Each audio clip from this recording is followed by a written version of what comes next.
আপনি যখন টক শোতে কথা বলেছেন তখন আপনার বাংলাদেশের নাগরিক হিসাবে উচিত ছিল বাংলাদেশের এই রায়গুলোকে এবং বাংলাদেশের ভাবমূর্তি রক্ষা করার জন্য, জুডিশিয়ারির ভাবমূর্তি রক্ষা করার জন্য স্পেসিফিক্যালি এই ধরনের প্রোপাগান্ডামূলক কথাবার্তার প্রতিবাদ করা এবং সঠিক তথ্যগুলো তাদের সামনে তুলে ধরা।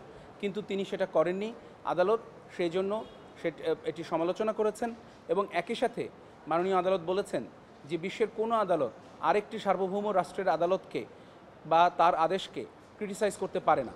সেখানে সম্পূর্ণ এই যে নীতি রয়েছে, আন্তর্জাতিক নীতি, এই নীতির বাইরে গিয়ে যুক্তরাজ্যের সর্বোচ্চ আদালত তাদের একটি আদেশে বাংলাদেশের সর্বোচ্চ আদালত এবং জুডিশিয়াল সিস্টেম সম্পর্কে যদি কোনো মতামত দিয়ে থাকেন তাহলে সেই মতামতটি অগ্রহণযোগ্য এবং এই ধরনের প্র্যাকটিসকে আন্তর্জাতিকভাবে উৎসাহিত করা উচিত হবে না।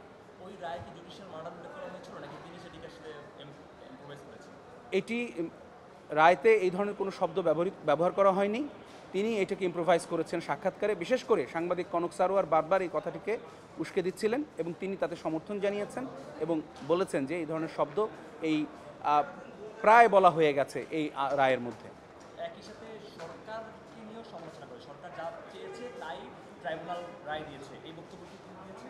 তিনি এই বক্তব্যটি সাংবাদিক কনক সারোয়ারের প্রশ্নের উত্তরে তিনি বলেছেন যে রাষ্ট্রের কারণেই এই আদালত থেকে এই ধরনের রায় দেওয়া হয়েছে, যেটি সম্পূর্ণভাবে এটিরও সমালোচনা করেন এই বক্তব্যের।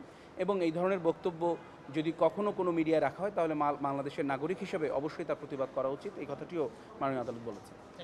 Thank you.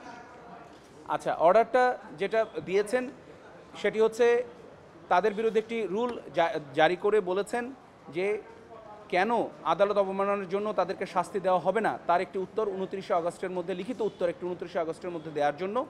এবং একই সাথে 29শে আগস্ট পর্যন্ত learned advocate Mohsin Rashid practice থেকে তাকে ডিবার করা হয়েছে। একই সাথে বিটিআরসিকে নির্দেশনা দেওয়া হয়েছে জার্নালিস্ট কনক সারোয়ারের সমস্ত কন্টেন্ট সোশ্যাল মিডিয়া এবং ইউটিউব থেকে সরিয়ে ফেলার জন্য, যতদিন না তিনি আদালতের সামনে ফিজিক্যালি অ্যাপিয়ার করছেন।